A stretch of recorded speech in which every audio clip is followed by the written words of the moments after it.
Imagine turning a small idea into a billion-dollar startup through scientific experiments.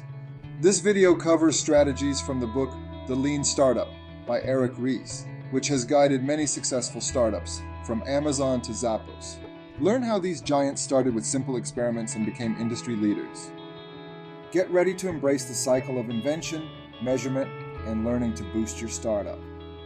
Startups embracing the lean startup principle grow through a series of scientific experiments. In fact, their survival hinges on these experiments. Take Amazon, for instance. Back in 1995, Jeff Bezos began selling books online, confident in the demand for it. Viral sensations like Facebook and PayPal have also successfully utilized this approach. When a PayPal user sends money to a friend, the recipient is nudged to create a PayPal account, thereby expanding the user base. Starting small and scaling gradually is the secret recipe for a billion-dollar startup. Zappos, the biggest online shoe store globally, boasting over $1 billion in annual sales, is a prime example. Today, it's hailed as one of the most successful and customer-centric e-commerce companies in the shoe industry. Yet, it had humble beginnings. Its founder, Nick Swinmurn, was frustrated by the lack of a comprehensive online shoe store offering good brands at reasonable prices. This inspired him to conduct a small experiment. He wanted to gauge if customers would be interested in buying shoes online. To do so, he proposed a win-win deal to local shoe shops. He would photograph their shoes and post the images online. If a customer made a purchase, he would buy the shoes from the shop at full price and deliver them to the customer. This is how Zappos began, with a small, simple product, but this experiment taught them invaluable lessons. By selling shoes, Zappos had to engage with customers, automate payment processing, handle returns, and manage customer inquiries. These were unknown territories in the market research realm in 1999. So if Zappos had solely relied on existing market research data, they might have grasped what customers wanted, but would have lacked the depth of understanding they gained from hands-on experience. This experiment provided them with more precise data about customer demand and the potential for selling shoes online. They discovered that offering products at prices on par with or slightly lower than offline stores encouraged more online shopping. Plus, special offers were a hit with the customers. To decipher the startup landscape, we'll turn to Eric Ries's book, Lean Startup. We'll explore why most startups fail and what differentiates the successful ones. Ries, an entrepreneur himself, developed the lean startup methodology based on this book's concepts, which soon became a roadmap for successful startups worldwide.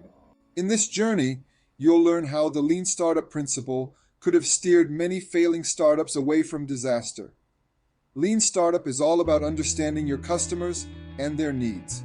You might think, like many others, that startups naturally gravitate towards success over time. But this graph paints a different picture. New startup founders often envision growth following a steady trajectory. However, reality tells a different tale.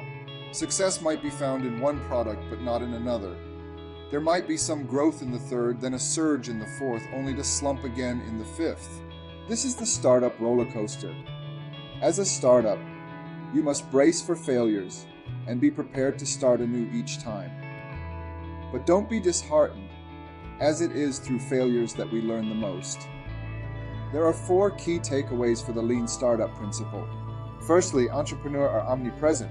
Secondly, entrepreneurship is synonymous with management. By leading a diverse team, you can address any market problem and turn a profit. Thirdly, valid learning is crucial. Your startup's mission is to continuously learn what your customers want, enabling you to craft a solid business model. A startup is essentially a team tasked with launching a new product or service amidst uncertainty. As a founder, you must embrace the cycle of invention, measurement, and learning. The Lean Startup book outlines a scientific method for operating startups and launching new products, a concept embraced by startups and successful companies globally. So, whether you're part of a small company or a large one, or whether you're a junior or senior team member, this book is going to be a fantastic resource for you. Whether you're an entrepreneur running a small business or a developer aspiring to be a top leader in your field, you'll find this video incredibly beneficial. So sit back, relax, and enjoy the video to the very end. If this is your first time on our channel, a warm welcome to you. Don't forget to hit that subscribe button. Our author breaks down the lean startup principle into 3 digestible parts. First up, we have part 1, vision. This section will be your guide in building the foundation of your startup. It's all about understanding the essence of entrepreneurship and why a learning mindset is more precious than a winning one in a startup environment. Next, we have part 2, steer. This part is all about strengthening the body of the startup. Finally, part 3 is where you'll learn the secrets to growing your company. In the vision section, you'll need to define 3 things: the vision, the strategies required to reach this vision, and the product. It's important to remember that while your strategy might change, your central vision should remain the same. So, start with a clear vision of the problem you want to solve, devise a strategy to tackle it, and create a product that solves this problem. Your product should be an outcome of your strategies and planning. Let's face it, entrepreneurship is all about building a company under great uncertainty. So, learning becomes the most important task. Understanding which aspects of our products and strategies are working well and which are failing is crucial. This learning process allows us to keep the customer at the forefront while we improve our products and services. The more your company is focused on learning, the brighter your startup's future will be. You'll uncover new opportunities, and sometimes you'll learn valuable lessons even from your losses. Startups that follow the lean startup principle grow by experimenting, much like scientific research. Take Amazon, for example. Jeff Bezos started by selling books online and then gradually added different products based on demand. Today, you can find almost every product imaginable on Amazon, all thanks to these experiments. In part 2, Steer, we delve into the practical application of the lean startup principle. You'll learn to create a strong and profitable business model by taking customer feedback and identifying unique solutions to the problems you face. This is the foundation of the build, measure, learn feedback loop. After clarifying your vision, establish your values. Every improvement you make to a product or method is like tweaking your startup's engine. And once the engine is running smoothly, you can move forward with your strategies. Finally, remember that the growth of your startup is rooted in the quality of your product and good management. Once you've created your value and established a system for delivering it to as many people as possible, the next step is to create a minimum viable product, MVP. This is a tangible version of your product that you can use during the build phase. The concept of an MVP, minimum viable product, is similar to baking a cake in the quickest time with the least effort. It's all about getting your product or service out there ASAP to start gathering feedback so you can learn and improve. In essence, an MVP is the express lane for running the build, measure, learn feedback loop with minimal fuss. It helps you figure out what's working, amplify it, and ditch what isn't. Let's take a look at Dropbox. They had a hunch that people needed their product. So before diving in, they created a video showing the benefits they wanted to offer and the problems they aimed to solve. They also invited people to share feedback on the issues they wanted addressed. This research boosted their chances of success, and their product sales began to grow. Another example is a family food delivery company that started with just one customer and one chef.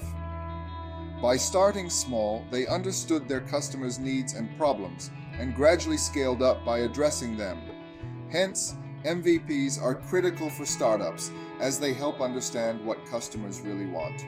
To steer your startup in the right direction, here are 2 tips.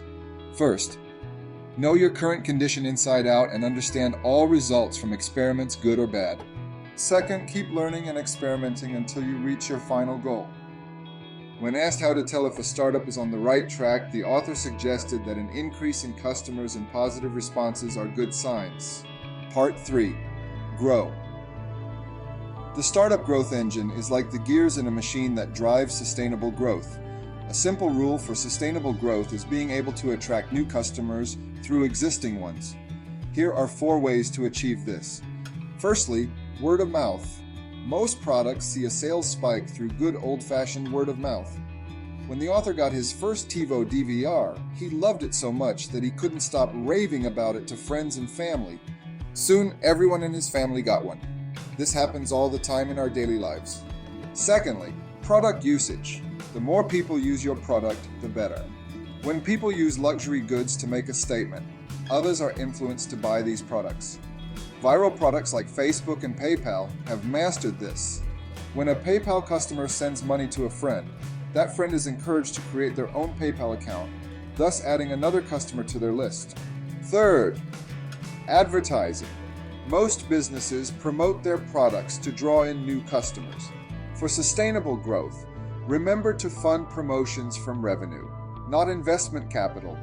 As long as the cost of acquiring a new customer is less than the profit that customer brings in, you're golden.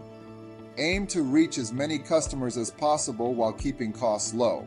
Fourth, encourage repeat purchases. Consider selling your products on a monthly or annual membership basis. This way, customers will buy more frequently, leading to sustainable growth for your company. Urban Laundry Service, ULS, case study. In the past, owning laundry machines was a luxury, with only a small fraction of households having them. Most people wash clothes by hand or used a local laundromat. However, the clothes weren't always satisfactorily clean. Seeing an opportunity, John Doe, formerly a manager at a leading detergent company in the USA, decided to provide affordable laundry services to New York City dwellers. Upon returning to the city, he partnered with Urban Laundry System to experiment and find the most effective business approach. Their first experiment involved a washing machine loaded onto a pickup truck parked on a bustling New York City street. They wanted to see if people would pay for their clothes to be washed. However, the truck's washing machine was merely a clever marketing trick. The clothes were actually washed elsewhere and then returned clean to the customer within hours. After a week of parking the truck in different spots around the city, they learned many customers were worried the truck might drive off with their clothes. To address this, Urban Laundry Service switched to customer-friendly mobile kiosks. In their second experiment, they parked a kiosk near a grocery store and discovered that people wanted not only their clothes washed, but also ironed, with some even willing to pay double for the service. After the successful experiment, the final product was a sleek mobile kiosk, equipped with a high-performance washing machine and a dryer, using premium detergent and clean water to wash clothes. Following this triumph, Urban Laundry Service kiosks began to pop up in major cities like New York City. As the CEO of Urban Laundry Service, I'm proud to report that we served a large number of customers across all our outlets within a year. Imagine if Urban Laundry Service had released their final product before testing the market, spent years meticulously planning the perfect marketing strategy, or carried out endless surveys before launching. These traditional business strategies often fall short when it comes to startups. So my advice to you is this: when you're starting a new business, keep things small. It's a time of great uncertainty, so it's best to invest less in a product and spend less time on a strategy that doesn't guarantee success. By using the build, measure, learn feedback method and carrying out experiments, you'll eventually land on a product that's sustainable and perfect for your market. Let's take a look at Groupon, for example. Groupon, the first online site offering group coupons, didn't become an overnight success. It started as a simple WordPress blog where the founder, Andrew Mason, and his team posted daily deals. The first blog post was about a t-shirt available in red and large. If customers wanted a different color or size, they were asked to send an email. At that time, Groupon didn't even have a form for orders, but the idea worked. Thanks to these experiments, they found a demand for their product. Many customers found Groupon helpful. Mason and his team then created actual coupons with the FileMaker program. These coupons were in PDF format and emailed directly to the customer. In its first year, Groupon was busy getting things in order. But in their journey, the WordPress blog, FileMaker PDF, and those 20 pizza coupons held a special place. The company's growth was record-breaking, becoming the fastest company to reach the $1 billion benchmark. Today, Groupon helps local businesses find new customers by providing special affordable deals in 375 different countries. The job of a minimum viable product, MVP, is to help a startup determine customer demand. It can be developed cheaply, easily, and quickly, allowing the startup to begin its build, measure, learn feedback cycle soon. In traditional business, a long development period is required, but the MVP method is more effective. It helps in creating the best product design for the startup and answers many questions related to business and marketing strategy. Now that we've gone over all that, let's recap what we've learned about the Lean Startup method. It doesn't matter where you start your business, be it your garage or a fancy office. When we talk about a startup, it's not just about the product. It's also about the people who make that product and the institution that needs to be managed. The goal of a startup is the company's long-term survival, which is about more than just turning a profit for a while. The key tasks of any startup are to create new products from ideas, measure customer feedback, and learn from that feedback whether the product will work in the future. It's crucial for a startup to follow a build, measure, learn cycle. As soon as feedback is received, it should work on its shortcomings. Startups should know which processes to proceed with and work on to achieve a sustainable business. Thanks for sticking with us through this fun journey. If you enjoyed it, please drop a like and leave a comment. If you haven't subscribed to our channel yet, do so now to enjoy a new book summary and learn something new. Don't forget to hit that bell icon, and I'll see you soon with more great videos. Thanks a bunch.